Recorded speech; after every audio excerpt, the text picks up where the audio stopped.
Hello, everyone, and welcome to the Spurs Up Show, the best Gamecocks podcast on the internet. Today is Monday, December the 27th, 2021. Today's show, I break down Thursday's game as the Gamecocks travel to Charlotte, North Carolina for the 2021 Duke's Mayo Bowl. The Gamecocks get set to do battle against the North Carolina Tar Heels. Guys, I'll break down this game in its entirety. First things first, we'll talk about UNC. Also, of course, top storylines, key matchups to watch for, keys to the game as well. As again, guys, the Gamecocks look to close their 2021 football season in style. Also, of course, news and notes to get into, your listener questions, and we have a fantastic throwback conversation.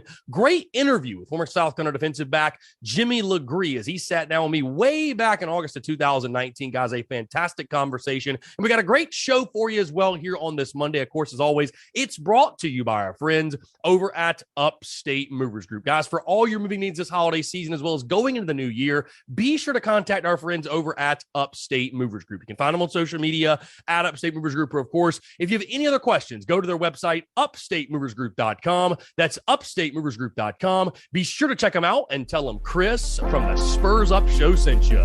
Let's get it.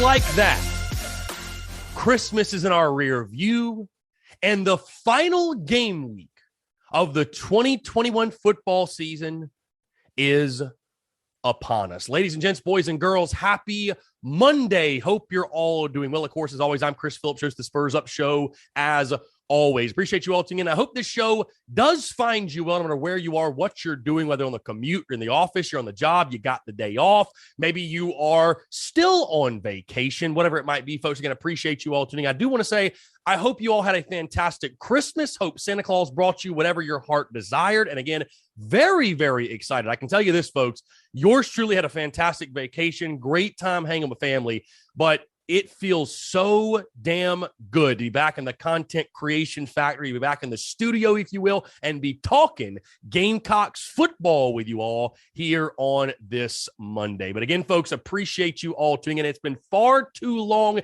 since we chatted here on these airwaves. I know, of course, we had our Dear Santa Christmas wish list show the other day, if you will, but been a while, of course, since we've been in the studio talking Gamecocks. So again, guys, appreciate you all tuning in. It feels good. And again, we're kicking off this week in style. Of course, normally this show would drop on a Thursday or so of a normal game week, with the game being on Saturday.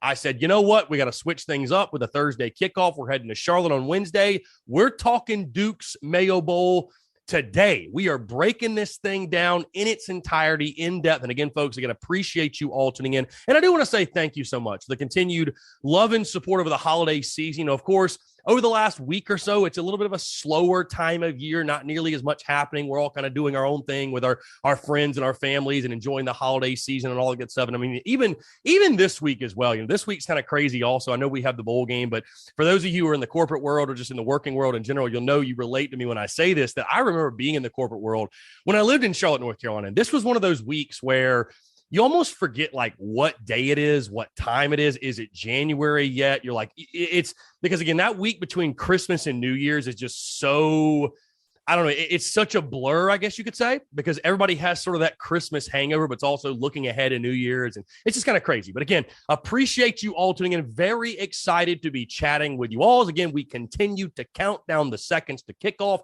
on Thursday as the Gamecocks take on the North Carolina Tar Heels. Guys, on that note, really quickly, before we dive into everything, couple housekeeping items, a couple of quick reminders for you all as well. The content schedule this week. Of course, things are a little wacky, a little out of sorts, if you will, with the game being on Thursday. Here's how it's going to go down. Of course, today, guys, hey, the podcast, the Daily Crow, rolling all week. The only day we will not have the podcast is on Thursday. However, depending on the result of the game, depending on how things go, I'm thinking about potentially maybe doing some sort of post-game show or something from Charlotte following the game. Again, that is tentative. That is not scheduled yet. That is tentative right now. But what is scheduled is this. Today's show, of course, we're breaking down the Duke's Mayo Bowl in its entirety, also talking best bet as well, just to throw that in there. Also, tomorrow's podcast, we'll chat with Alex McGrath, former Gamecocks football player. Very excited for Alex to join me once again as we look ahead of the game on Thursday.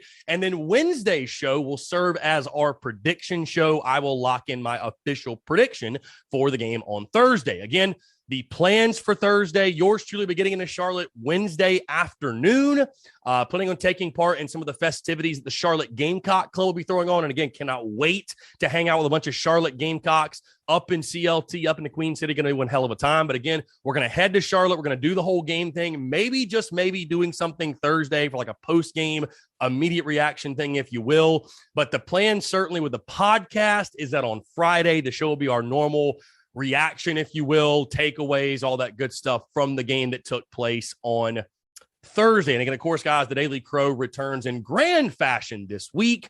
Again, no Daily Crow Thursday because of the game, but Monday through Wednesday, then Friday, of course, we will have the Daily Crow for you. So again, the content is back. We're rocking. We're rolling this week. No Tin Roof show this week, of course, but I'm excited to say, in case you were wondering, those Tin Roof shows will be going on throughout 2022. So it's not just going to be a football thing. I'm very excited to talk Gamecocks basketball and especially talk Gamecocks baseball from Tin Roof. So again, guys, you can find us every single Wednesday night, 5 to 7, talking Gamecocks. Going to be one hell of a time. Also, guys, a quick update. I know many of you have asked about my plans and our plans for tailgating and what we're going to do.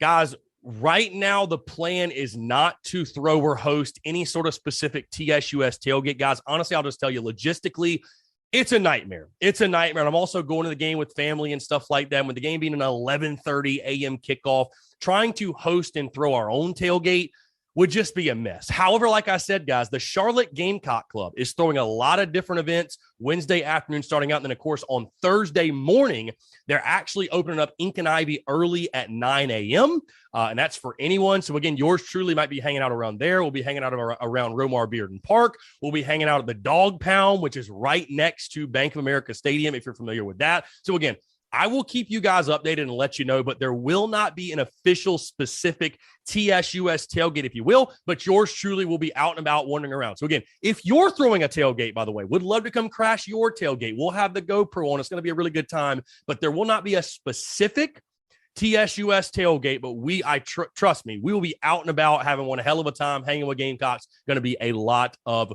fun. And guys, final note really quickly. Of course, there's a men's basketball game this week on Wednesday at 3 o'clock. Of course, that weird middle of the day tip off because it's the week between Christmas and New Year's. We are giving away those tickets. We partnered with our friends yet again at Dason and Shalabi Law Firm, giving away a pair of tickets for that game. We're running the giveaway as normal through Instagram. Like the post, tag 3 friends, and you must follow Dason and Shalabi Law Firm. So again, guys, be sure to go check that out. Really excited to help out some Gamecocks and get you guys to CLA, get you in the building and help watch the Gamecocks as they actually close out non-conference play on Wednesday against South Carolina State. So again, guys, be sure to partake in that and stay tuned to that. All right, let's go ahead and dive into it, guys. Like I told you, we are getting this week started in style. Hey, it's Monday. Great Monday to have a Monday. Wake up because we are talking Duke's Mayo Bowl, the final contest for Gamecocks football in this 2021 season as South Carolina travels to Charlotte, North Carolina, Bank of America Stadium, an 11:30 kickoff in the morning, an early as hell kickoff. I mean, I don't know why they couldn't just schedule the game for noon or 12:30. I mean, 11:30 on a Thursday. I don't know. I don't know who makes the schedules, the bowl games, whatever it is, what it is. But either way, the Gamecocks are playing at 11:30 a.m. on ESPN at B of A Stadium. South Carolina, a 10-point underdog in this game. The over-under set at 59. And of course, guys, with a shortened week, okay, with a shortened week, we do not have a specific best bet podcast this week. So I'm going to go ahead and reveal my best bet to you all here on this Monday. When I take a look at this line and this spread, of course, the Gamecocks open as a 7-point underdog. That line jumped to 10. And I think a lot of that had to do with the opt-outs, Jason Brown not playing and Igbare, Zaquandre White. And UNC has not really been hit with opt-outs at all. Of course, Sam Howell is playing this game. They got one defensive back that's sitting out, but it's really hit the Gamecocks a lot harder. So again, South Carolina sitting as a 10-point underdog. That line has not moved for a couple of weeks now. The total in this game, though, is where I really looked, because I'll tell you guys what, I think we all understand at this point, you just are who you are. Going into a bowl game, and I know these bowl games are super unpredictable because you have to think about things like motivation factor and who wants to be there. And, you're taking on a team that you're not necessarily familiar with, that's not your conference, that you don't really hardly ever play. So anything can happen. But I feel like at this point, the Gamecocks are who they are. And UNC sort of is what it is as well. And I get that UNC struggles defensively. I really do. And I understand the Gamecocks struggle stopping the run, and there's issues on both sides. But that total of 59, guys, call me crazy. I just don't see it. So you're telling me we could have a 30-27 final, and that's going to hit the under total? I think it's free money. I don't understand where that total of 59 is coming from. I think it's just way, way, way too many points. Now, listen, I do believe that if South Carolina's going to win this game, they're going to have to score points. I don't think it's going to be a 17-14 or 20-17 game. Sam Howell's just too good. UNC does have weapons, but 59 is way, way too much. So again, guys, lock me in for my best bet under 59. I'm telling you, it feels like stealing money. And what scares me is when it's too easy. Normally it is, and Vegas knows something you don't. This one just feels too easy. I mean, under 59 feels like literally stealing from the odds makers, from the bookies, if you will. But either way, my best bet, locking in, I'm going with my gut, under 59 in this ball game. All right, with that out of the way, let's continue the series history between South Carolina and North Carolina. Of course, guys, remember, South Carolina used to be in the ACC, so these teams used to meet very often. UNC leads the overall series 35-19-4. And of course, who can forget the last meeting between the two schools in 2019? UNC won the ball game by a final score of 24-20. And yes, if you're wondering, if you do recall, that was the quote-unquote Fire Muschamp day by yours truly, when the Gamecocks lost to Sam Howell in his first ever collegiate game. And I believe that was also Mack Brown's first game as Tar Heels head coach as well. Really, truly the beginning of the end of the Will Muschamp era. Either way, we move on to this one. Talking UNC, of course, I just mentioned their head coach is Mack Brown. The Tar Heels went 6-6, 3-5 in the ACC this season. Let's look at their schedule really quickly, guys, because you might recall September the 3rd on Friday. This is a really fun one. I remember sitting in Village Idiot in 5 Points with a couple buddies of mine watching this game. UNC lost to Virginia Tech 17-10 in that one, and that sort of threw their season for a loop, because UNC was very highly regarded in the preseason with Sam Howell, the talent they had returning. I believe they were picked to go to the ACC championship game.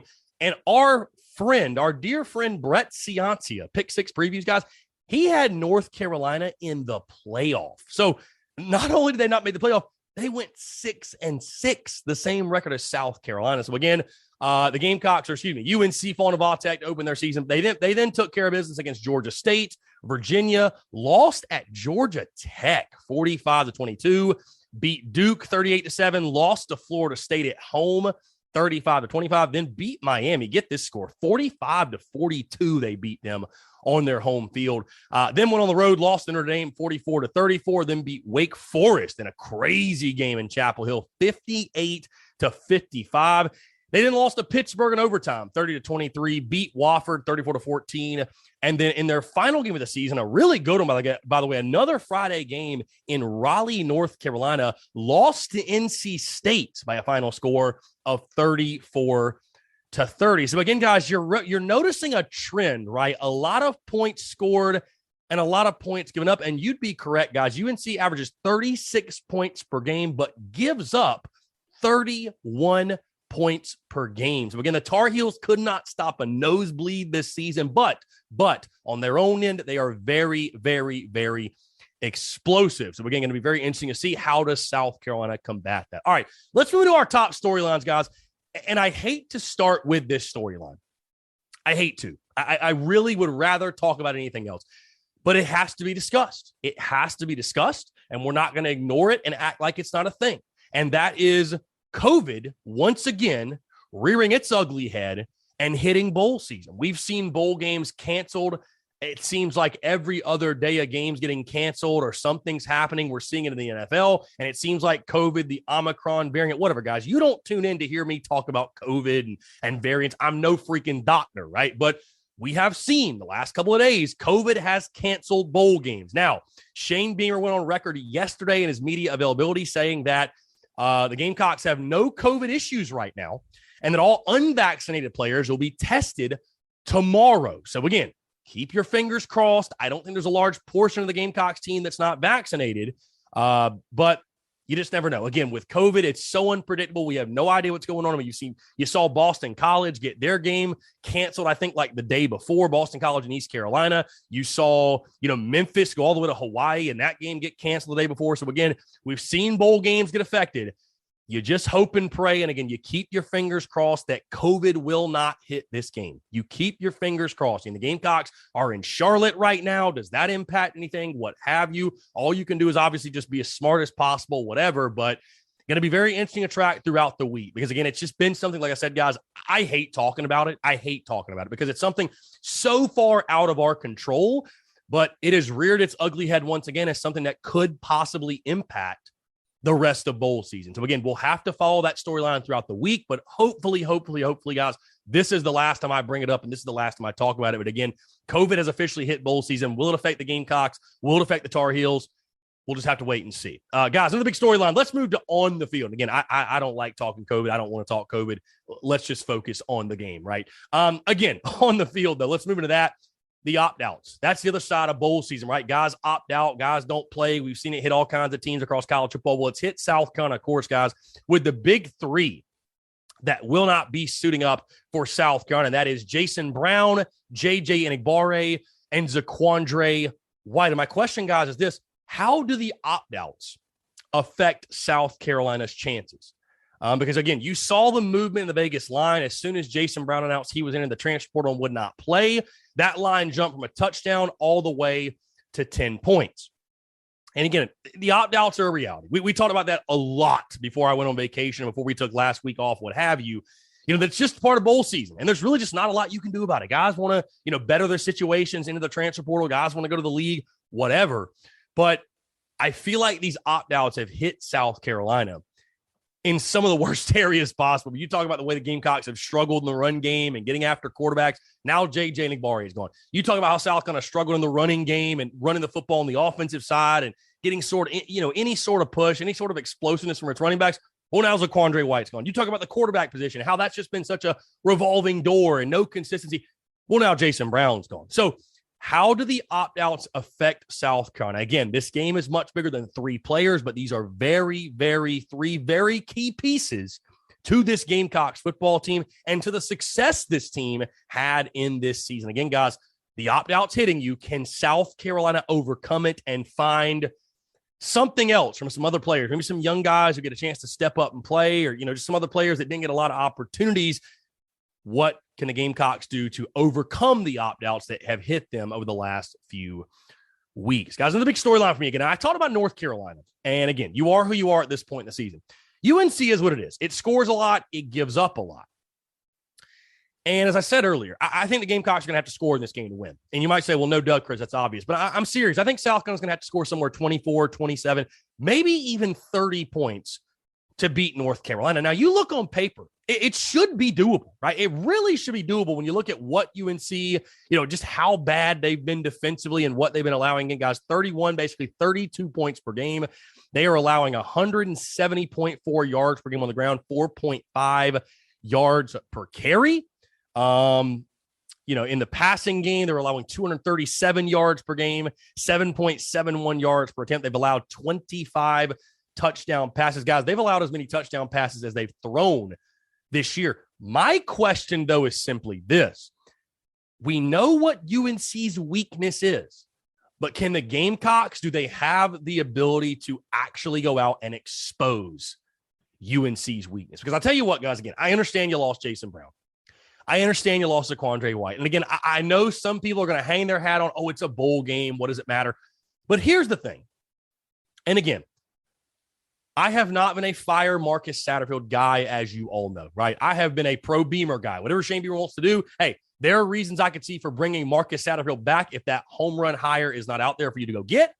And I can see reasons why he should be relieved of his duties because, hey, when you rank where you rank this year 13th in the SEC, there's absolutely no excuse.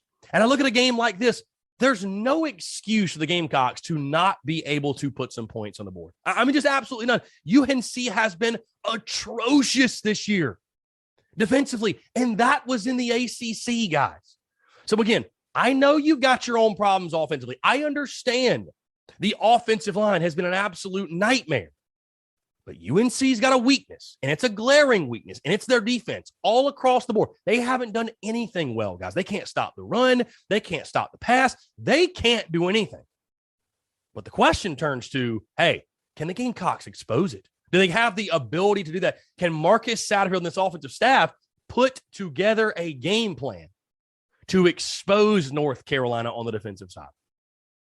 You're going to have to do so if you have any shot at winning this football game. Guys, on the big storyline on the other side of the ball and speaking specifically on UNC, you know, what an intriguing storyline it is with Tar Heels quarterback Sam Howell.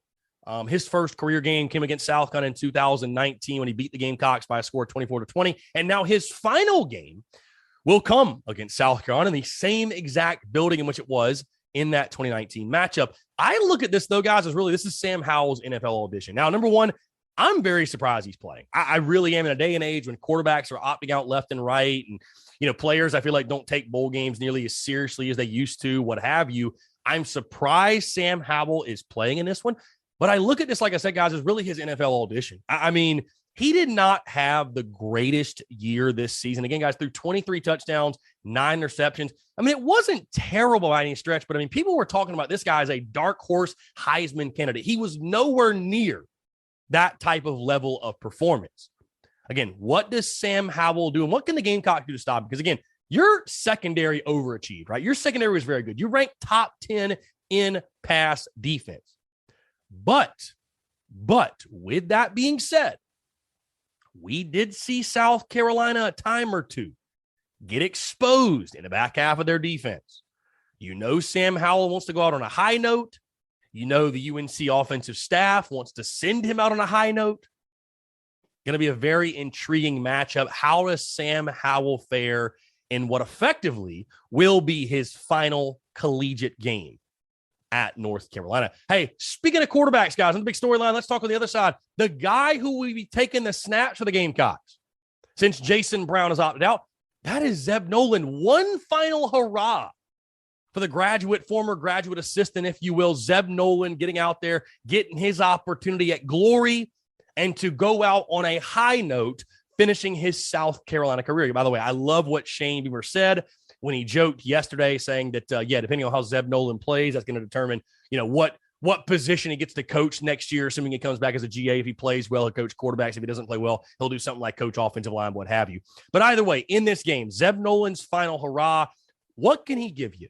What can he provide you? Because, again, I think we all agree Jason Brown gives and gave this football team the best possible opportunity to win because of his mobility, his playmaking ability as far as getting outside the pocket and making throws. And we understand where and how Zeb Noland is limited. But I tell you what, guys, the stars are aligned, right? The stars are aligned for Zeb Noland to go out there and have some great game and lead the Gamecocks to victory. And what a story.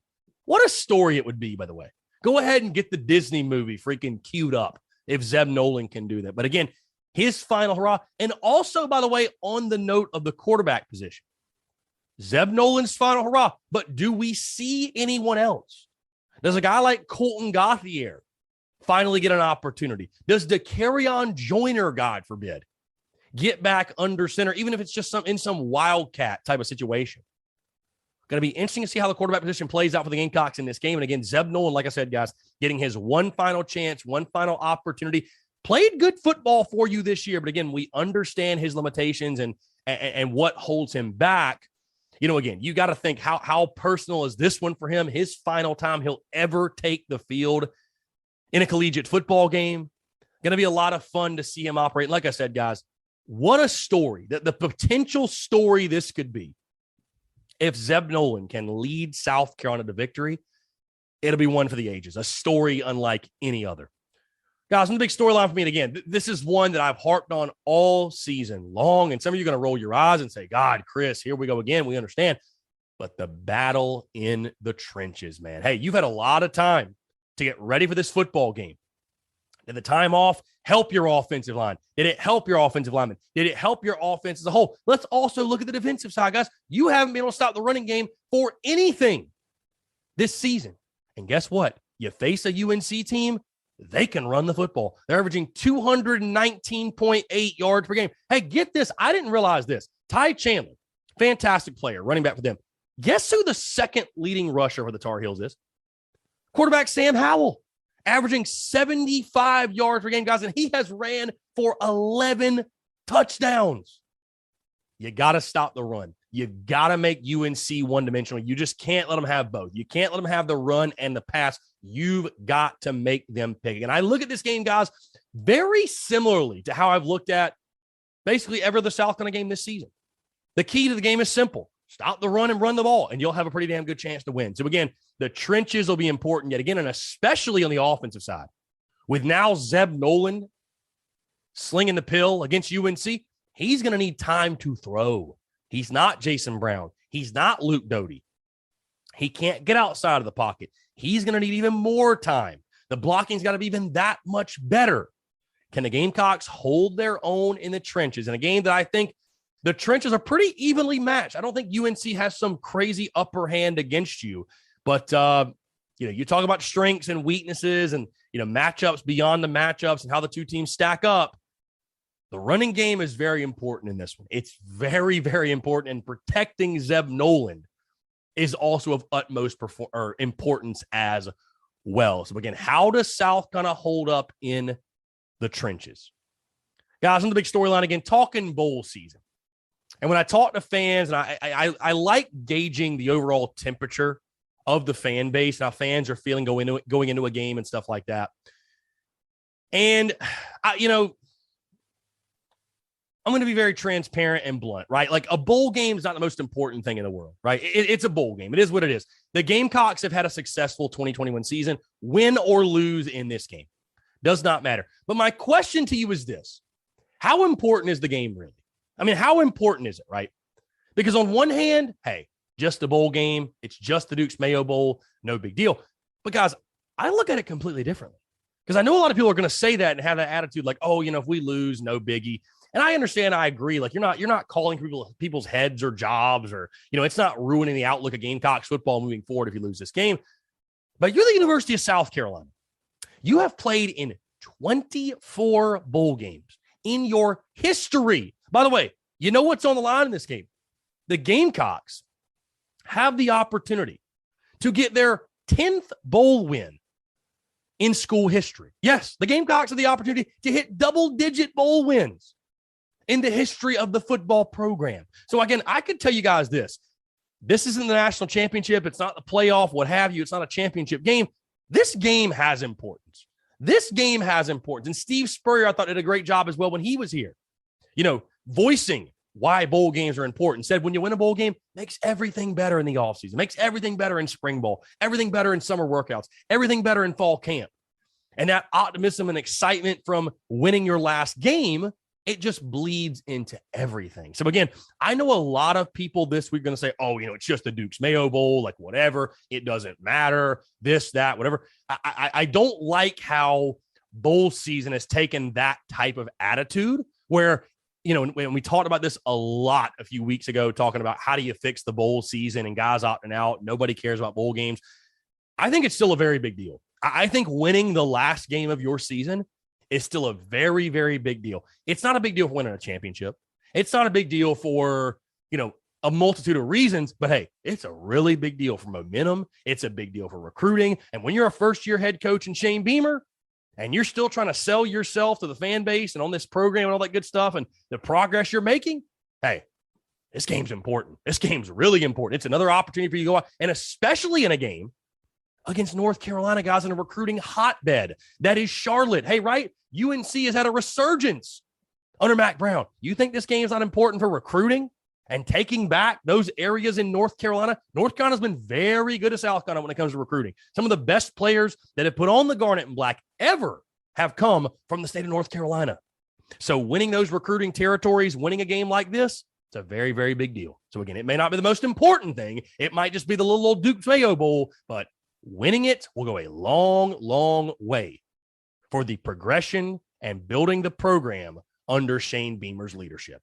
Guys, my final storyline, and we'll move to key matchups and keys to the game. Simply put, deja vu, right? I told you guys a few weeks ago, it is not lost on anyone, especially yours truly, the irony of this ball game. And, it's going to feel very interesting being back in the building that, the last time we were all there, South Carolina took on North Carolina.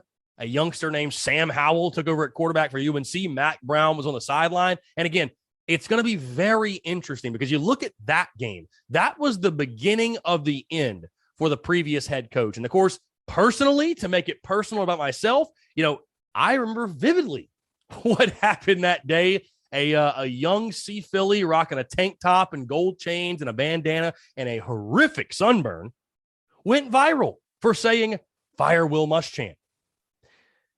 Fast forward 2 years later, and now you're back in that building, taking on the same quarterback, the same coach. Thankfully, we've got a different coach and a different staff. But it's going to be interesting. It's going to be very, very interesting. And I would just say stay tuned. Keep your eyes peeled. Just for old time's sake, the tank top and the bandana and all that good stuff might come back. The only thing that we can promise you will not come back is the sunburn. I will be applying sunblock on game day. But either way, no, it's very interesting.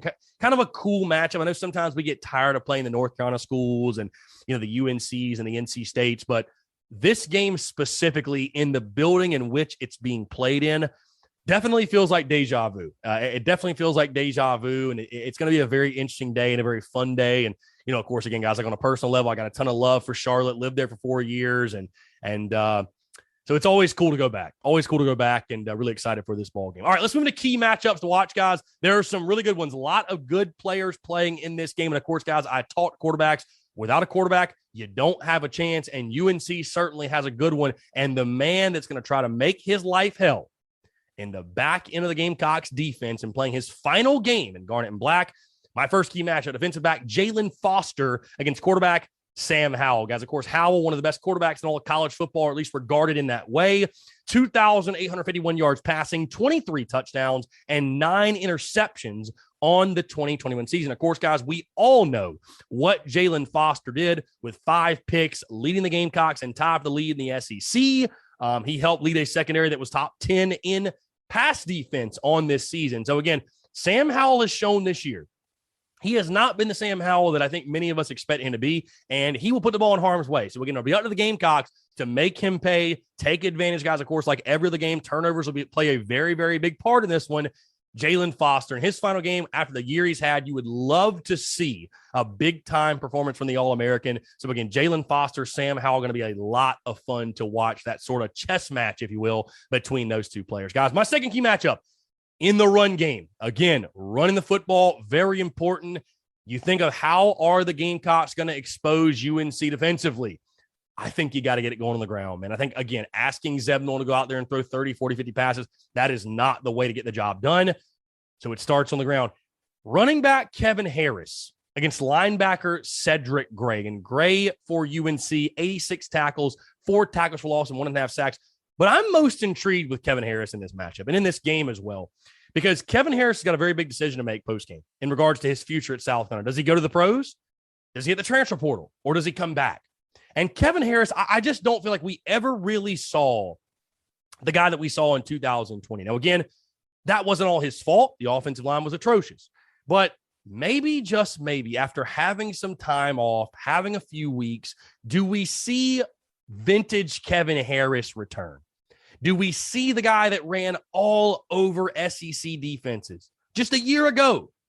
Do we see him return to form and help lead this Gamecocks offense? Because, again, I think you're going to need like a 150, 160, 170 on the ground type of game from a guy like Kevin Harris or any other backs. But I really do believe, guys, it starts with Kevin Harris. And again, Cedric Gray, a really good linebacker for UNC, again, been all over the field for them.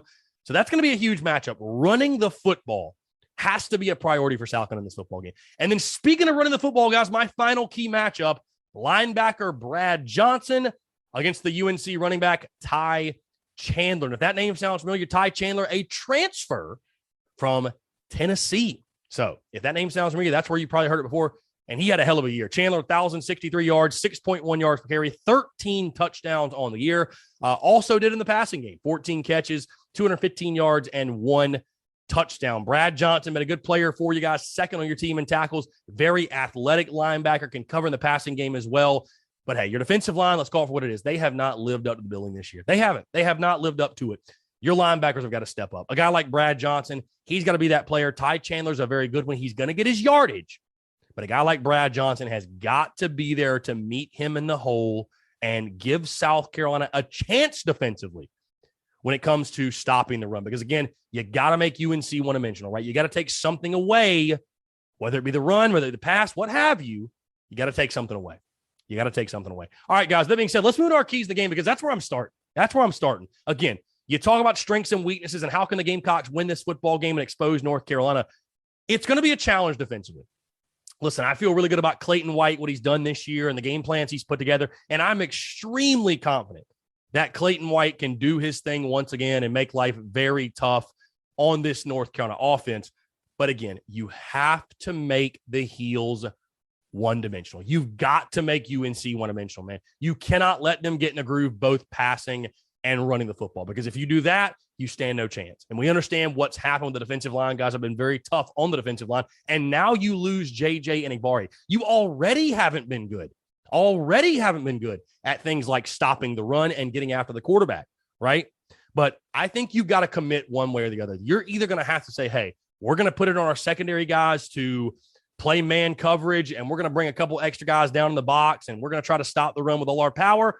Or you got to say, you know what? We're willing to give up 4 or 5 yards per carry, but we're going to make Sam Howell pay when he tries to throw on us. I think you got to pick one way or the other. I'm very excited to see what the game plan will be from Clayton White, but you've got to make UNC one-dimensional, in my opinion, guys. My second key to the game, I just talked about him earlier, ride the bus. Ride the bus. When in doubt, ride the bus, folks. Kevin Harris, you've got to get him going again. We understand what holds Zeb Nolan back. We understand his strengths and weaknesses.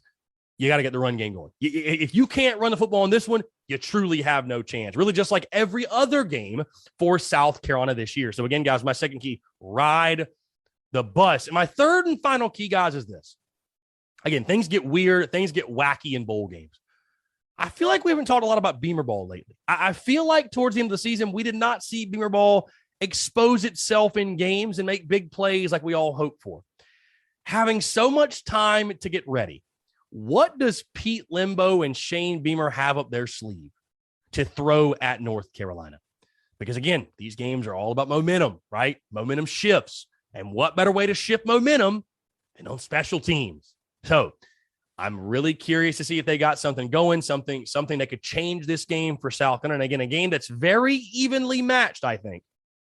It could be special teams that makes the difference. So again, guys, my 3 keys to the game: make UNC one-dimensional, ride the bus, and Beamer Bowl. You do those 3 things, I think you got a very, very good chance to win this football game. All right, guys, that being said, that is the full Duke's Mayo Bowl preview breakdown, if you will, the matchup against the North Carolina Tar Heels. Again, guys, Gamecocks taking on UNC, 11:30 a.m. kickoff on Thursday at Bank of America Stadium, guys. Like I told you, tomorrow we'll talk with Alex McGrath about the game, and then on Wednesday, I will lock in my official prediction for the game. Again, guys, it's going to be a very exciting week, and I'm excited to be back in studio at the Content Creation Factory chatting with you all. Going to be one hell of a time, guys. A couple quick news and notes, and then we'll get your questions in our interview as well. Just really quickly, Shane Beamer did speak to the media. He did mention 3 players are going to be out for the game on Thursday due to in-house suspensions. He also did mention, though, that none of them are starters. So, again, going to be interesting to see which players will miss the game for South Carolina. Also, as I told you before, the COVID testing for unvaccinated players is tomorrow. So, again, keep your fingers crossed that doesn't impact the game on Thursday. All right, here we go. Let's dive into your questions. J. Rowland 1990 says, do you do a fire sat video if you don't score at all? I'll tell you this, Jay, because, of course, you're asking that because the last time we were there, like I said, deja vu earlier, yours truly, that was the Fire Must Champ video that went viral, and that really started the whole Fire Must Champ train, if you will. You know, things like that, Jay, they're not planned. They're not planned. They're very organic. And I think a lot of people thought, oh, he was planning the Fire Must Chant video. He did that on purpose. That was all very organic. That was very just, hey, firing from the hip, what have you, just being honest, blunt, whatever in that moment. So, you know what? If the situation calls for it and I feel the need to do so, then who knows? Maybe it will happen. But I doubt it. You know, I doubt it. But again, it's you never know. You never know what could happen, Jay. So you just gotta stay tuned, and I guess you'll have to wait and see. Let's see. Courtney Brown 0124. What seniors do you think will be back next year on defense? Not sure on defense. I have heard things about Jaylen Dickerson maybe possibly returning. Also MJ Webb. By the way, guys, forgot to mention this on our news and notes. Eric Douglas back for the Gamecocks next season. He confirmed that Sunday afternoon, and that is a big, big boost, by the way, for your offensive line. So really good stuff, Eric Douglas returning. But, Courtney, I think it's going to go on each individual's situation, what they want to do. So, again, it's really tough to determine who's going to be back, who's going to leave, especially guys that are seniors and get another year to the COVID and all that good stuff. But, going to be very interesting for sure. Let's see. Ricard Toby says, is Josh Vann going to be there? As far as I know, yes. I don't see why he wouldn't. Yeah, as far as I know, Josh Vann will be there. Final question, Austin G _45. Who would you like to see more involved on the offensive side of the ball in this game? Again, like I said, Kevin Harris. I think getting the tight ends going, man. We talked about it all season long, but where's Nick Muse been? Where have the tight ends been? Get your tight ends more involved. Guys, they're just too big of a piece of your offense to not use them. So I want to see the tight ends more involved. Of course, I think Josh Vann's going to do his thing. You're going to have to find something in the passing game, right? You're going to have to throw the football at some point. Find those tight ends. Jaheim Bell, right? Nick Muse, E.J. Jenkins. Good Lord, get him involved as well. There's a lot of guys out there, I think, that can make plays for you. Just got to throw the football their way. So, again, I'd like to see the tight ends get involved. But guys, appreciate the questions. Appreciate you always being interactive and engaging, and looking forward to a very fantastic week of content bleeding out of the eyeballs. Folks, really appreciate you all tuning in. Hey, don't go anywhere, though. It's not over yet. We got a fantastic conversation. Great throwback interview with former Gamecocks defensive back Jimmy Legree. Jimmy, an awesome dude, by the way. Not just a great Gamecock, but a great human being as well. Really appreciate Jimmy taking the time all the way back in August of 2019, guys. Like I told you, some new, fresh interviews will be coming your way starting the first week of 2022. So again, guys, I don't want you to think we're just going to be doing throwback interviews forever, but I tell you what, this is a really, really good conversation, and I'm really excited to bring this one back to light. So again, folks, hey, appreciate you all tuning in. I hope you have a fantastic rest of your Monday and enjoy this conversation with former Gamecocks defensive back Jimmy Legree. All right, joining us today on the Spurs Up Show is a man that played for Gamecocks football from 2009 to 2013. During that time, he amassed 111 tackles, 6.5 tackles for loss, 6 interceptions, 1 touchdown, 1 forced fumble. He was also part of the winningest senior class in USC history. Spent a year playing in the NFL with the Arizona Cardinals, some time as well playing for the Carolina Havoc in the Arena Football League. I'm very pleased to welcome to the show former Gamecocks defensive back Jimmy Legree. Jimmy, appreciate you taking the time, man, and it's a pleasure to have you on. Definitely. Thank you. Thank you for having me on here.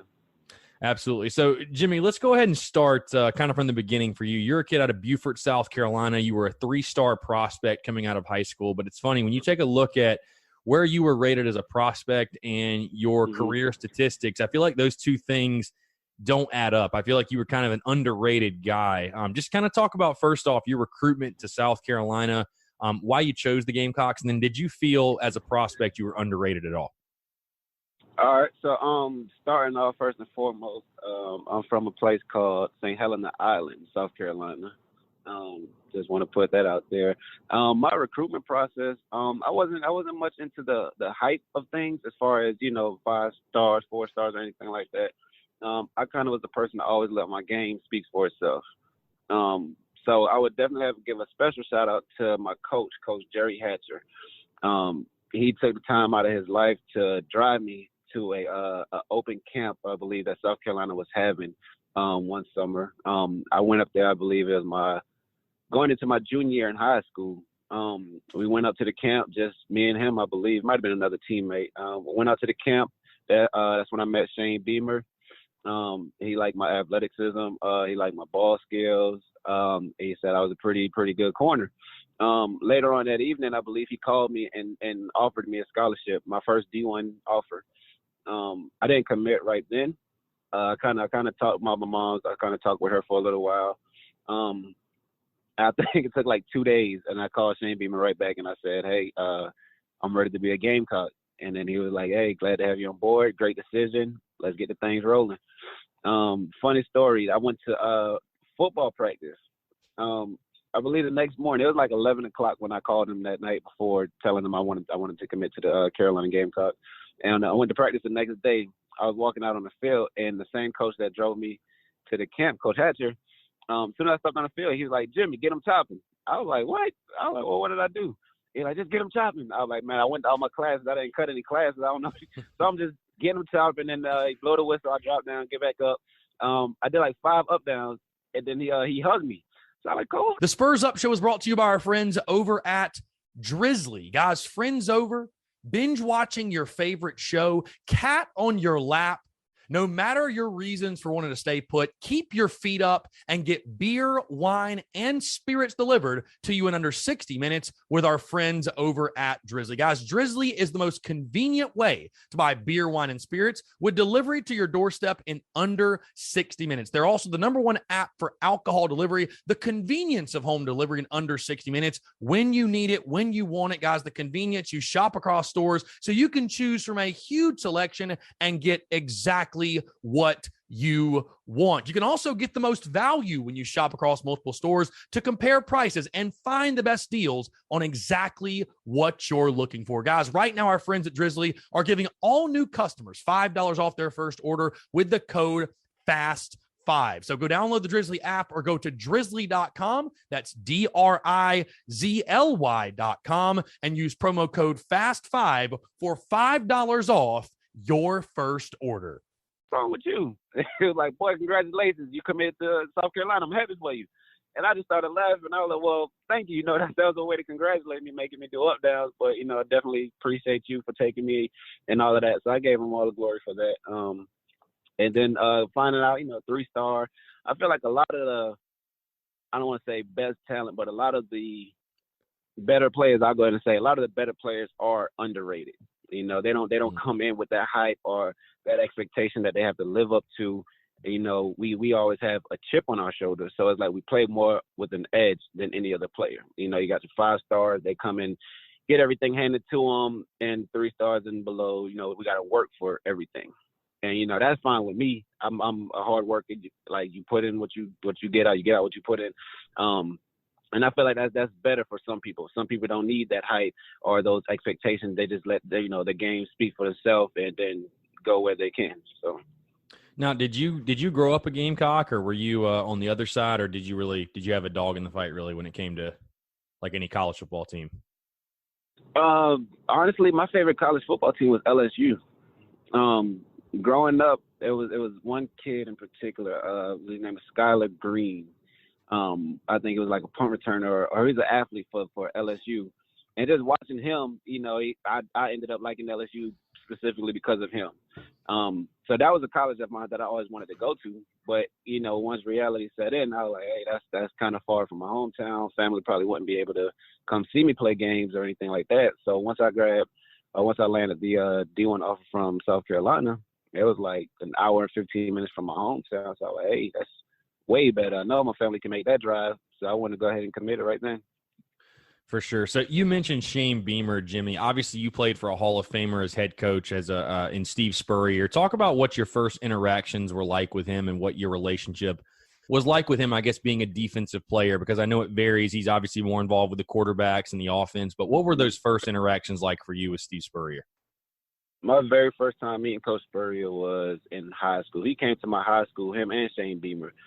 They flew into town. They got me out of class, and we sat down. And basically, he was just congratulating me on landing the D1 offer and committing to Carolina. That was my first interaction with him. Once I got to campus, he introduced himself in a big meeting room.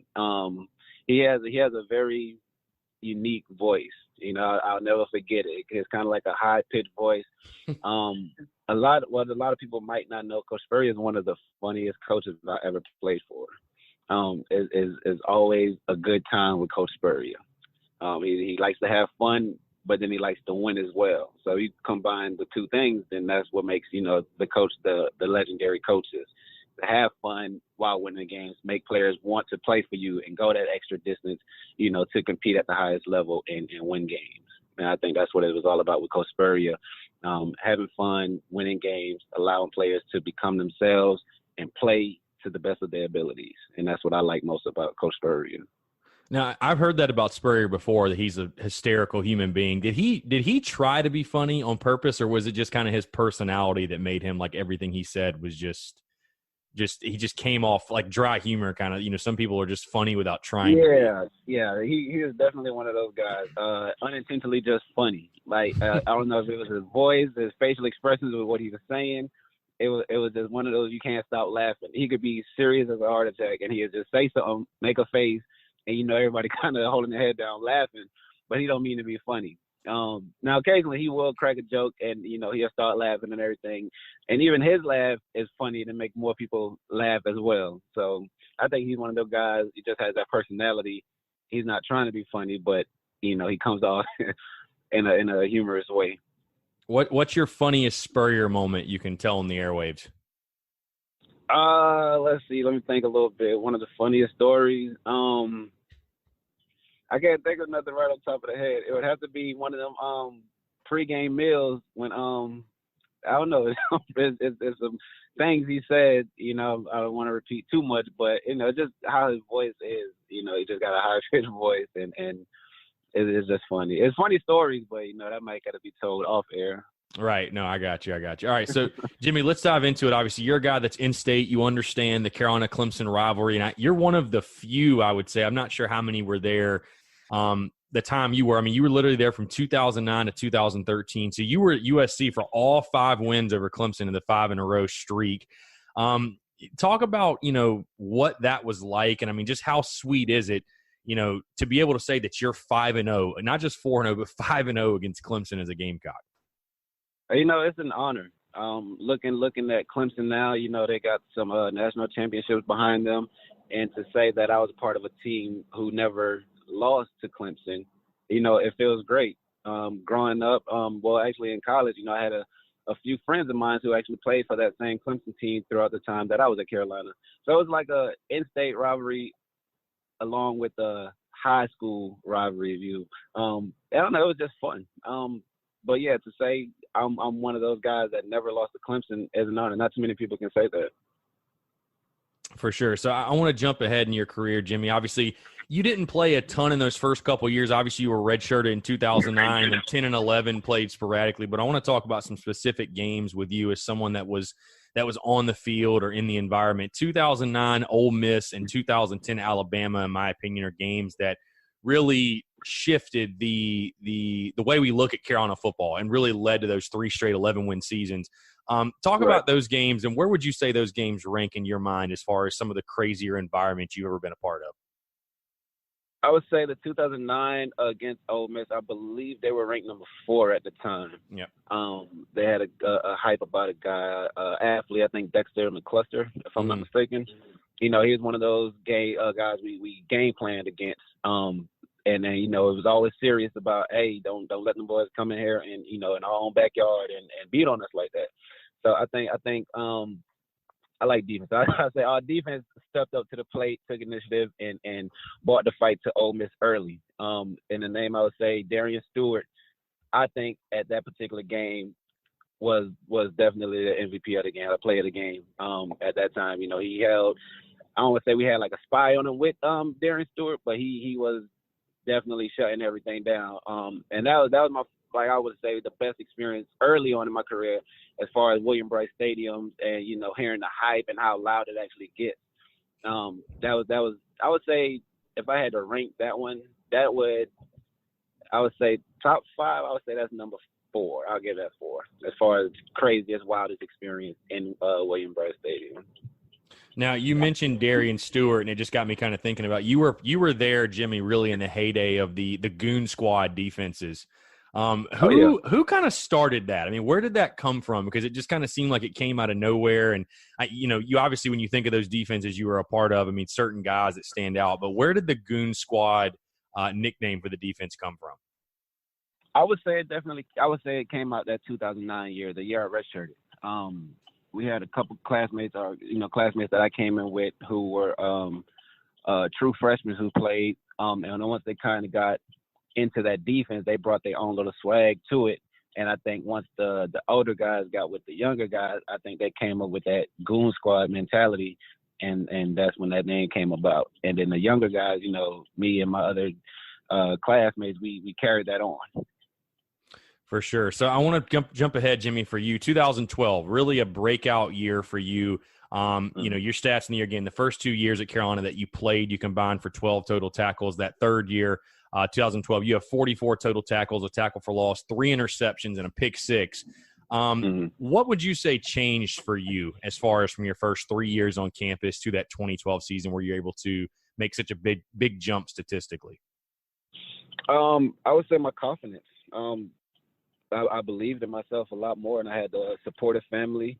You know, everybody's saying, you know, Jimmy, you made it to the big stage. You know, go for it. You want it, go get it. So I kind of changed my mentality. My first 3 years, you know, it was nice, and it was difficult as well, getting adjusted to, you know, playing in front of 80,000 fans, you know, versus what I was playing in front of in high school. So that was a big change for me. And like I said, confidence plays a major key, especially on defense as a cornerback. You got to have confidence. So once I learned that about myself, you know, that's when I was more relaxed and able to go out and compete with the high level guys and make plays. For sure. So I talked about that pick 6, Jimmy, the East Carolina game in 2012. You guys absolutely steamroll East Carolina, but you had the pick 6, the interception there for a touchdown, the highlight we literally posted a couple of days ago. Would you say that was sort of your coming out party, as far as I think that was really the first time Gamecock fans had really – I'm sure they already knew who you were, but had seen you make a big play like that? I mean, would you say that was kind of your coming out party and sort of set the tone for what you did the rest of the season? Yeah, definitely. Going back into that game, that ECU game, earlier in that game, I can't remember the receiver now. He was number 2. He was a talented receiver. He was actually like getting off a little bit, like you know, having some good receptions and kind of you know, trying to make us look bad as a unit. I'm not sure exactly what quarter the pick came in, but I remember that play exactly like what happened. We called a man coverage, and the defensive end that was to my side, he was supposed to drop into the flats like a undercut. And it's funny story. He lives right in front of me now in Charlotte. We laugh about that every day almost. He was supposed to drop in flat, and he was supposed to have that pick, but for whatever reason, his eyes were stuck in that backfield. And I told the safety at the time, Bryson Williams, I said, "Hey, bro, I'm sitting on everything. If you throw it short, I'm jumping it. Please just have my back." And he said, "I got you." So the receiver came up. I saw him chopping his feet. I didn't even hesitate. I just fired my gun and looked up. The ball was there, caught it, 35 yards, I believe, something like that, pick 6.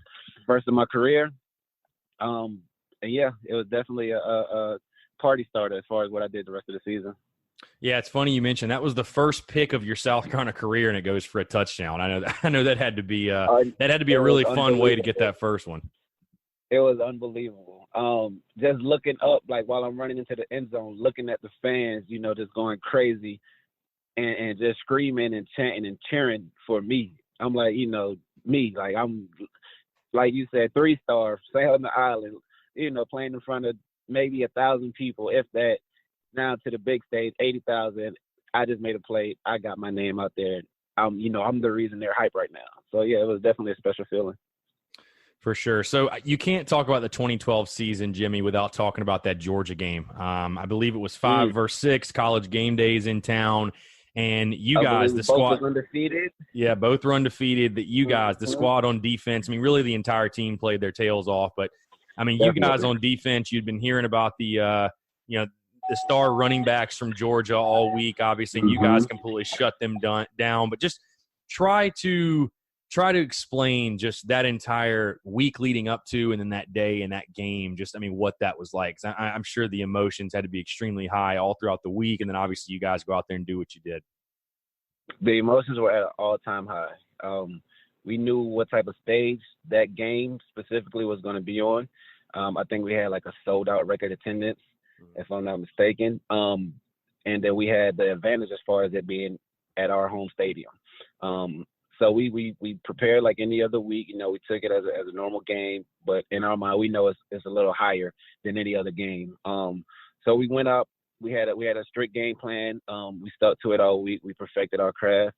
And then when game day came, I feel like that was the fun part. Like the hard part was practice that week. You know, that was over. Now it was just time to execute, go out there and dominate. And we at that time knew if we played together, team ball, we can dominate anybody that lines up against us. And that was our mentality that entire season. Like, don't let nobody come in our home and beat us, for one. And then don't stoop down to any other team level. We're going to play our ball. And if we're capable of playing, or if we're playing the way we're capable of, we can dominate anybody. And that game in particular showed just how dominant of a team we were. You obviously played in a lot of big games, Jimmy, but would you say that was the most fun game you've ever played in? Because I just have to imagine going out there and spanking your rival like that on that stage just has to be pretty fun.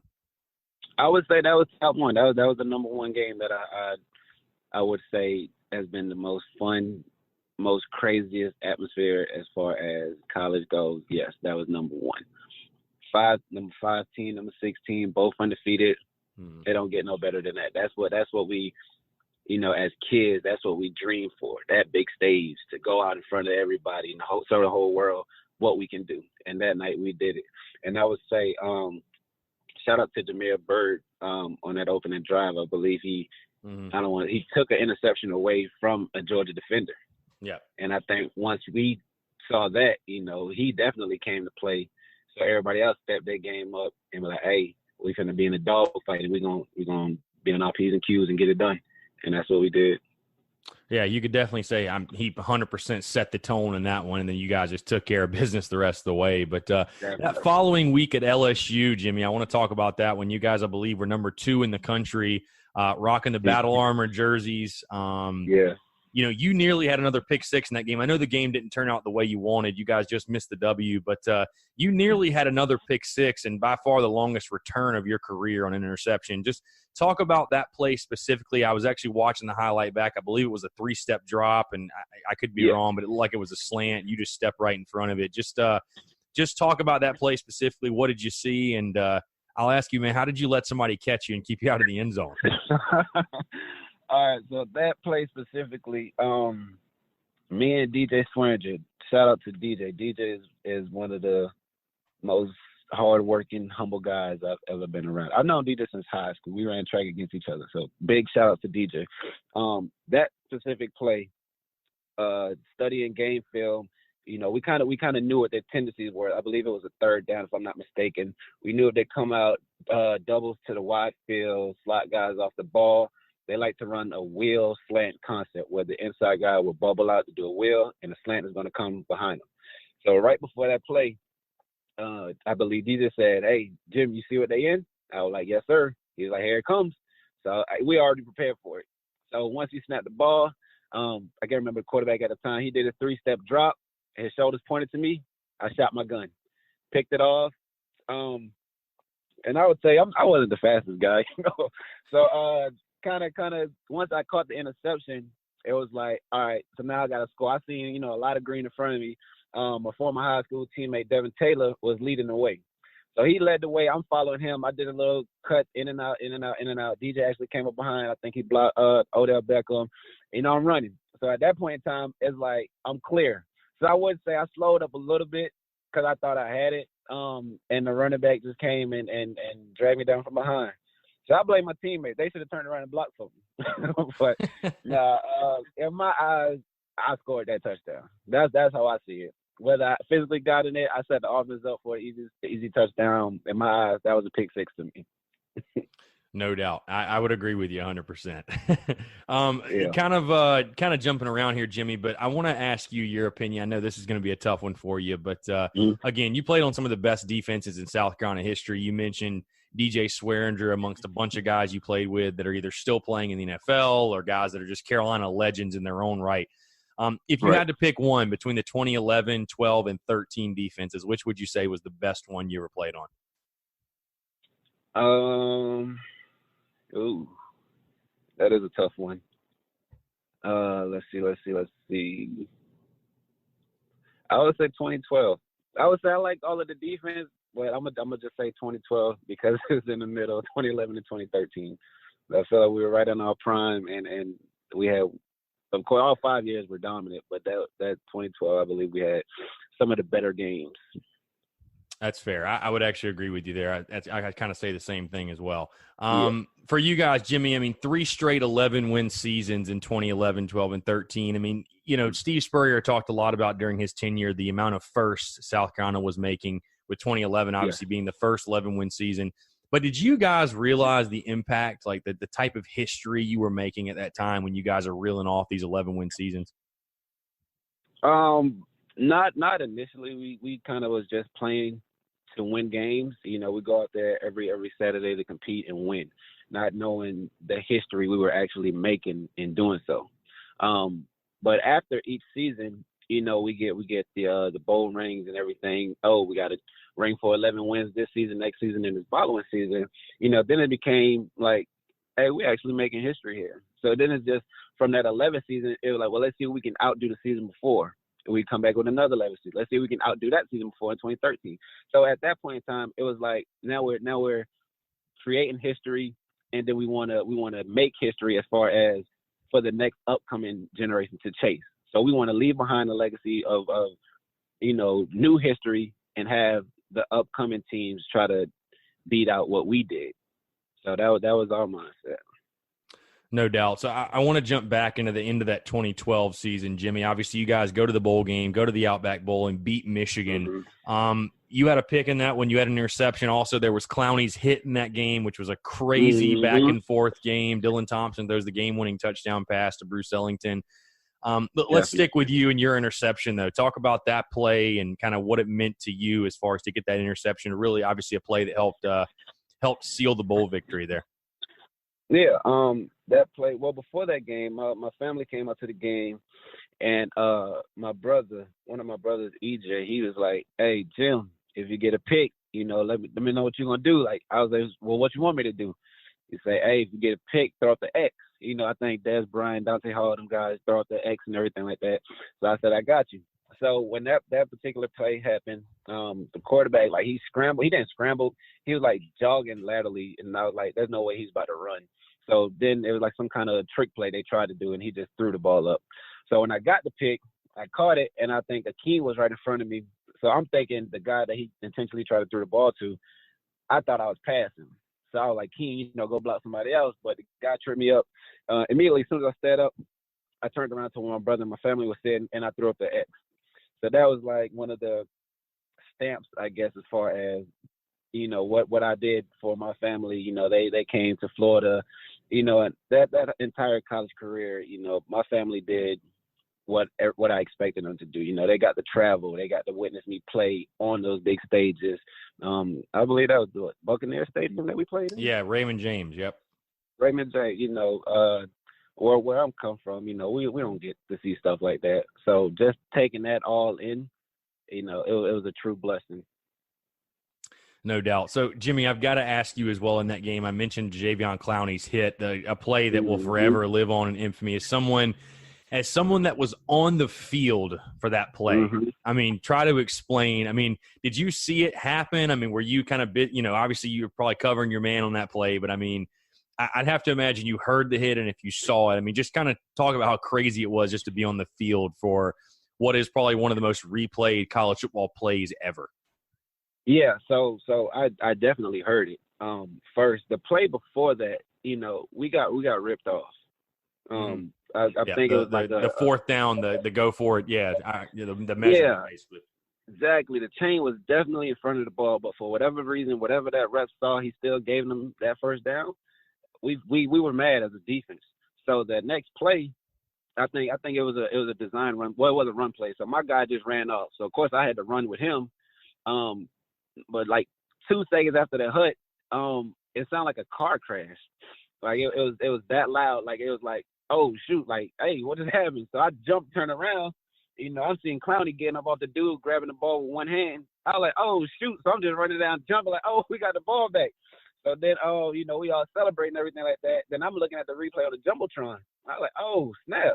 It was like a perfectly timed get off on his part as far as when the ball snapped to when he launched through, and it was just a clean hit. It was perfect for that situation. We get cheated the play before. It's like, you want to give us the ball? Fine, we'll take the ball. And that's what happened. It's crazy, Jimmy, when you look back at those defenses you played on at just each level, defensive line, linebackers, defensive backs. I mean, you guys were exceptional on each level. I mean, how much fun was it for you as a defensive back playing on a defense where the defensive line was so good? Because obviously they're pressuring quarterbacks to make bad decisions, making them maybe make throws they wouldn't make. Obviously, I'm sure it had to be very fun for you, not just you, but the entire defensive back unit to have that luxury of those type of pass rushers helping you guys out. Definitely. As a DB, that's what you want on your front seven. You want your line to be aggressive to where, like you said, the quarterback can throw some crazy throws and we get our chances to make interceptions. Those defenses that I was a part of, we had that every single year. That allowed me, like I said, to have more confidence in myself, knowing I trust my D-line and my linebackers to put that pressure on them, on the quarterbacks and everything like that. That allowed me to gamble a little bit, causing me to make more plays, and that, getting that confidence about myself. And as a DB, you can't ask for anything more. You don't have to cover for more than 3 seconds, if that. So that was a plus. That was a blessing as well, having D-line and linebackers as talented as the guys that I played with. For sure. So I want to jump to the game down in Orlando, Jimmy, the 2013 season, that UCF game.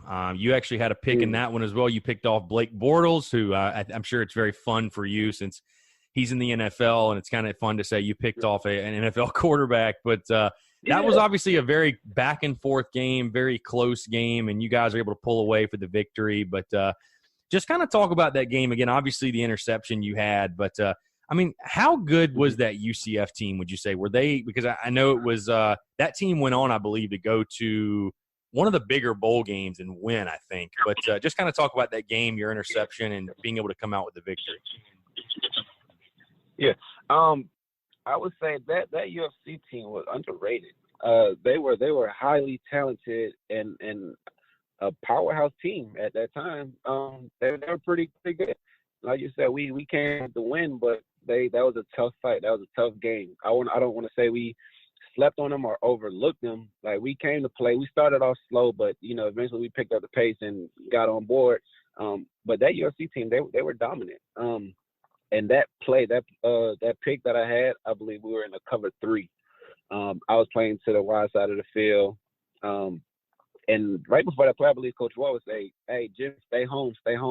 Meaning, don't cross over the center. Don't come on that side if I got that third." So I was like, okay, cool. So it was some type of trick play. Once again, I don't know why. Every team got their own trick plays. I think it was another trick play, like some kind of throwback, double throw, wide receiver reverse throw, something like that. So when the running back came out to the field, I kind of baited it a little bit because he kind of got in my blind spot. I kind of act like I didn't see him. But then I played it the whole time. So once I saw the ball in the air, and my mentality was, if the ball is in the air, anywhere near me is mine. And that what kind of led me to get that interception. Now, being a Blake Bortles, I don't know how he tackled me. I don't know how any of that happened. I guess I ain't set my moves up quick enough or anything like that, but it is what it is. Got the interception, we got the win, and that's all that matters. No doubt. So I want to jump into another game, that 2013 season, Jimmy. You had 2 tackles in the game, but that game in Columbia, Missouri, obviously will forever be known as the game where Connor Shaw came off the bench, leads you guys to victory in overtime. But I'll never forget one of the lasting images from that game because I was watching on TV and just seeing all you guys on the defense, I think even you specifically, just running off the field overjoyed. I mean, try to talk about that one. And I mean, just how crazy was that game, because it was so back and forth. And once you hear the clank off the upright, I'm just sure it had to be a crazy rush of adrenaline for you guys. It was. That game was a very tough one. I kind of had got down on myself.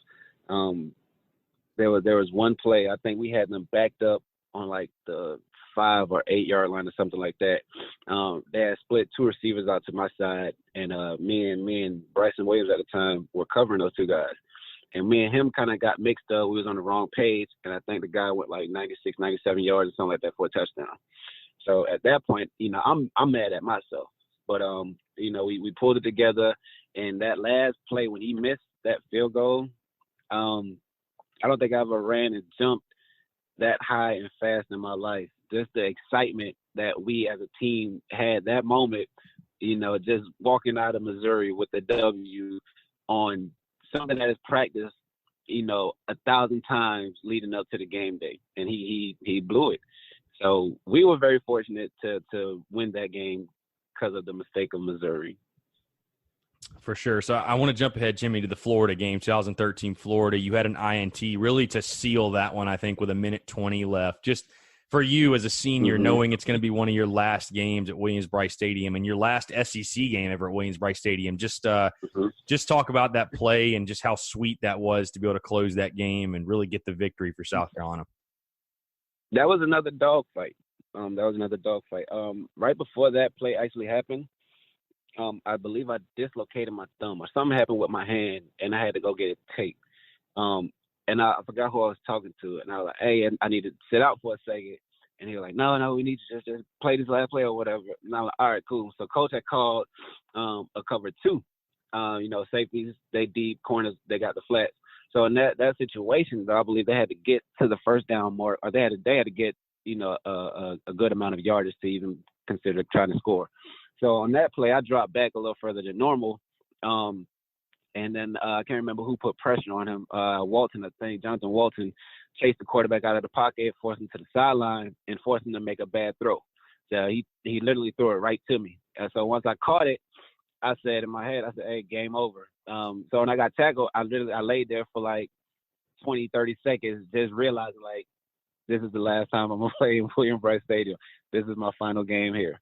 And I was just soaking all of that in, all of the memories that I've had there and everything like that. But nonetheless, everything in that stadium was a blessing, especially that game.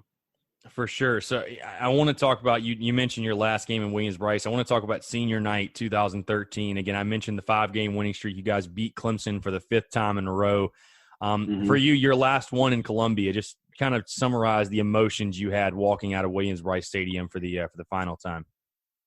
Oh man, when they were doing the senior introductions, running out to midfield to meet my moms, my brother, Coach Spurrier, waving at the stands, everybody in attendance. It was I felt appreciated. I felt loved, and as a player, you always want the fans on your side. So just seeing that, all of the emotions. Not to mention that was a birthday present to my brother. We played Clemson on his birthday night. So I had got him to, come down on the sidelines with us and watch us warm up, both teams and everything like that. So that was even more of a reason to go out and dominate. My brother's birthday, he got sideline and everything like that. The final game, that was an emotional one. 'Cause I know college is over after that, as far as my season goes. And they're just like, well, now what's next? Do I give the NFL a try? Do I find a job? It was so many thoughts rushing through my head. But once again, we closed my college career out 5-0 against Clemson. So it was a bittersweet feeling. Good that we beat them, and then kind of bitter because it was my last home game. For sure. Game in Williams-Brice. Yeah, for sure. So I want to talk about that bowl game that followed, Jimmy. Obviously, you had one game left. It was against Wisconsin. Nothing, kind of an off-the-wall question about this one, but one of your teammates, Vic Hampton, who I knew you spent some time with in the Arena Football League, the Carolina Havoc. There were a couple of different Gamecocks, but Vic Hampton was one of them that you played with in the secondary. My question for you is simply, has Joel Stave, the Wisconsin quarterback, do you think he's recovered from getting his brains knocked out in by Vic Hampton? Definitely not. I think he probably hung it up after that. He probably realized he's not as tough as he thought it was. I don't think he realized what type of hitter Vic was. So when that moment came when he could have slide, he tried to drop his shoulder, and Vic rung his bell. I think he had a immediate wake up call, and I don't think he's ever been the same since. No, I don't think so either. So for you, Jimmy, I said in the beginning of the interview, but when I say winning a senior class in USC history, what does that mean to you now that you've been away from USC for a couple of years and you've really had time to process that? That we are the winningest senior class in Gamecocks history. That means we set the bar for the next generation. Like we raised that standard as far as what South Carolina football is about. Like we've had some bad years prior to those 5 years and everything, but that's in the past. So for those next 5 years of those winningest seasons, that's the new standard. And I feel like those next generation guys, that's what they should be chasing to outdo what we did. For sure. So, Jimmy, for you, you mentioned, you were kind of what was next after college. Obviously, you were an undrafted free agent, played in the NFL for a year with the Cardinals, spent some time with them. But just kind of talk about your NFL experience and what that was like for you. Like you said, I didn't get drafted. Me and my family, we had a small little cookout in my hometown. Watching the draft, I believe it came around to like the fourth round. I got a call from the Broncos. They were like, "Hey, we're thinking about picking you, in this next round." So I'm like, okay, cool. I'm excited. Hang up the phone. Next round go by. I think they picked the lineman. I was like, oh, snap. So, okay, that's what it is. And then Philly called me. Philly said, hey, we're going to pick you in the seventh round. Nobody else gets you. I'm like, okay, cool. I didn't have my expectations up at that point because the Broncos let me down. So seventh round go by. Then I was like, hey, they didn't pick me or whatever. Sixth round, they didn't pick me. The draft was over. So I was like, oh, snap, I didn't get picked up. There goes my NFL dreams. So I walked outside. My family like, oh, it's okay. Don't worry about it. We'll find something, something to come from it. So I like, yeah. I wasn't really trying to hear that. And then not even 10 minutes after the draft, my phone rang, and it was Seattle. So they was like, hey, is this Jimmy Legree? I was like, yeah. So hey, this is such and such Seattle Seahawks. I was like, okay, how you doing? Like, did anybody pick you up? And I was like, nah, ain't nobody got me.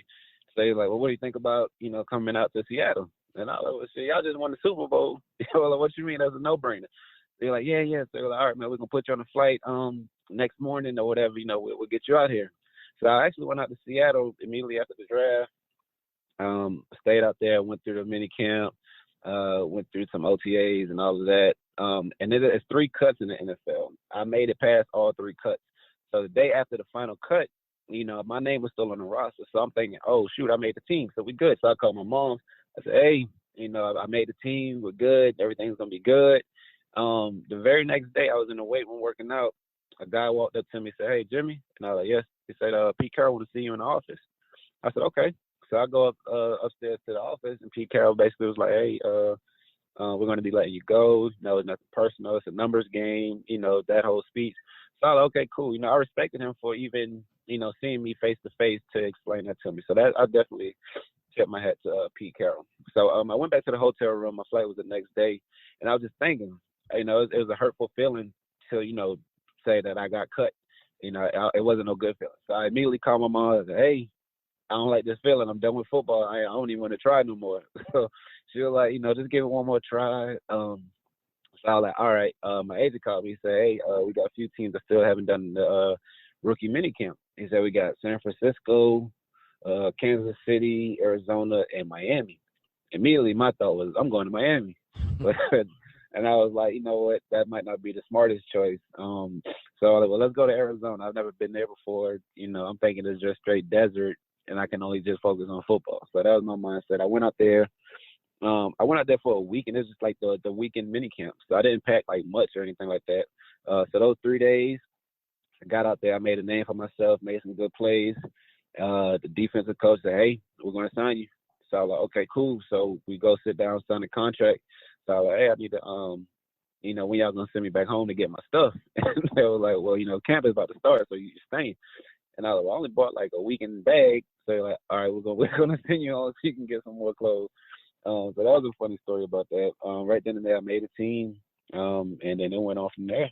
I mean, it was everything you can think of it as far as that NFL lifestyle. Everything was wonderful. As an NFL player, you're loved by so much.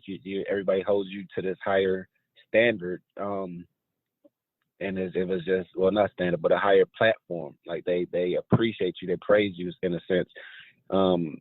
I don't know. I felt like that was a good thing. I loved it. Then my career came to an end as far as NFL. I tore my calf muscle in a preseason game, the last preseason game against the Denver Broncos that following season. I can't even tell you how that happened. It was one of those injuries you couldn't prevent, but I know it was a grade 2 gastro, whatever the scientific term was. I was in a boot for like 6-7 weeks, and then I had to do some rehab for like a month. So that's how that went. For sure. So I wanted to talk to you as well, Jimmy, about your other teammates, the other NFL Gamecocks. I mean, there's obviously a ton of guys that you played with specifically from those defenses that are, still in the NFL, still balling out. I mean, I know, again, for you, it's a sense of you wish, you probably still wish you were at that level. Maybe you're trying to get back to that level currently now, what could have been. But I'm sure you take some pride as well in seeing all your former teammates really making a name for themselves at the next level. You think of DJ Swearinger and Stephon Gilmore, Melvin Ingram, Davion Clowney. I mean, what's that like to see those guys kind of living out their dreams, if you will? It makes me proud. It gives me that sense of sort of happiness to know that, I sweat blood, I sweat tears, I shed blood, tears, and all of that with these guys day in and day out. So, now they are NFL stars. Like Alshon, he has a Super Bowl ring. Stephon, he has a Super Bowl ring. Melvin, in my opinion, is one of the best DNs in the league. Davion Clowney, that name speaks for itself. DJ Swearinger, he jungle boy, hard hitting safety out there. Just seeing these guys live out their dreams, it is an honor to say I played with these guys. For the years that I played with them, I watched them grow, I watched them mature, I watched them ball out day in and day out. So it's like that's what they deserve. They deserve to live this life. They put in the work. This is their reward. So I'm happy for every guy that I played with that's in the league. Jimmy, obviously the teams you played on at South Carolina left a lasting legacy. I mean, you've seen, again, we're still putting up highlights from those years. I mean, kind of reliving those years. When talking about your personal legacy, what's the one thing you hope that South Carolina fans and really just football fans in general, when they think of Jimmy Legree, what's the legacy that you would say you hope you left behind or think you left behind at South Carolina? Well, I would hope they say I'm a great player. Definitely got the job done. I mean, I've definitely made some mistakes, gave up some plays that I should have never had, but that comes with the game. I would just like to say I felt like I left behind that leader legacy as far as on the field and off the field. I felt like in my eyes I would be a good role model to any kids, any fans out there watching, as far as, going to class on time, not getting in any trouble outside of football, showing up on game days, putting my best foot forward every game, and, leaving it all out there on the field. I would just hope they would say, he was a hard worker, he was committed, he got the job done. That's pretty much all I want. I just want some respect on my name. No doubt. And it's funny. The reason I ask you that question, Jimmy, and I want to get your take on it. I don't know if you ever heard it from anybody else before, but when I announced you were coming on the show, it's funny the amount of people that reached out, and I actually had a couple of people tell me one of the more underrated Gamecocks of all time. What do you think of when you hear that? How does that make you feel for people to refer to you in that light? As the underrated, one of the most underrated. Well, thinking about it, I like I said, growing up, I was never into those rating things or anything like that. That don't matter. like I said, as a coach at in Arizona, he was like, we don't care if you run 4-2, 4 stars, 5 stars. If you can play, you can play. And that was my mindset throughout my entire football career. Like, I never had to be the biggest, the fastest, the most dominant. I knew how to play the game, and that's what I did. So as far as being labeled, one of the most underrated, I'm okay with that. I don't like that hype.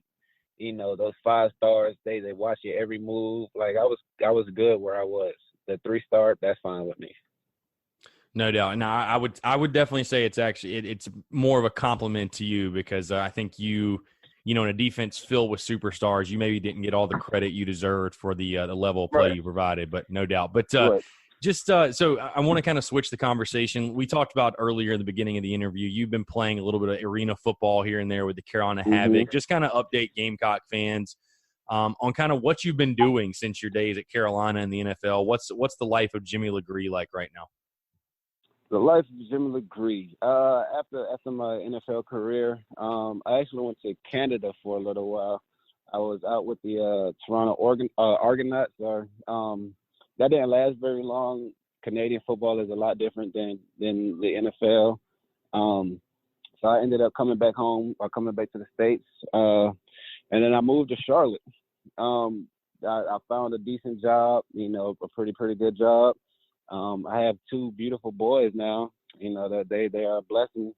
So I have 2 sons right now. Well, I did have to have a little thing with the Carolina Havoc arena football team. And arena is very, very different than any other football games I played. They're indoors. The field is like almost cut in half. It's like on a carpet. Nevertheless, I was blessed for that opportunity.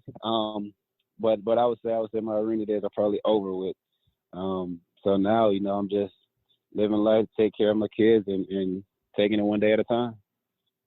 For sure. So, Jimmy, I'm going to get you out of here, but last question for you. When you look back on your USC career, a career where, again, you were part of the best era of Gamecock football and Gamecock football history, part of so many great moments and great games. But when you look back on your career, Jimmy, what would you say is your favorite memory in Garnet and Black?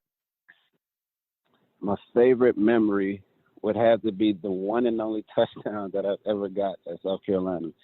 It was the party starter. It was the one and only pick 6 that I ever had. That would be my most memorable moment in the Garnet and Black. No doubt. Well, Jimmy, appreciate you taking the time, man. Again, it was a blast. And I'll say I know I speak for other Gamecock fans when I say it was obviously a blast to watch the defense on the field when you were there. And definitely I think you were a guy that, again, like I mentioned, maybe the most underrated card, if you will, is certainly a compliment because you were a guy that balled out every single time you took the field. And again, that I think your legacy is certainly solidified as being a major part of some of the best defenses in school history. So appreciate you taking the time, man. Would definitely love to do it again soon, talk some ball, and would love to have you back on. Definitely. Anytime. Set up the time and I'm there.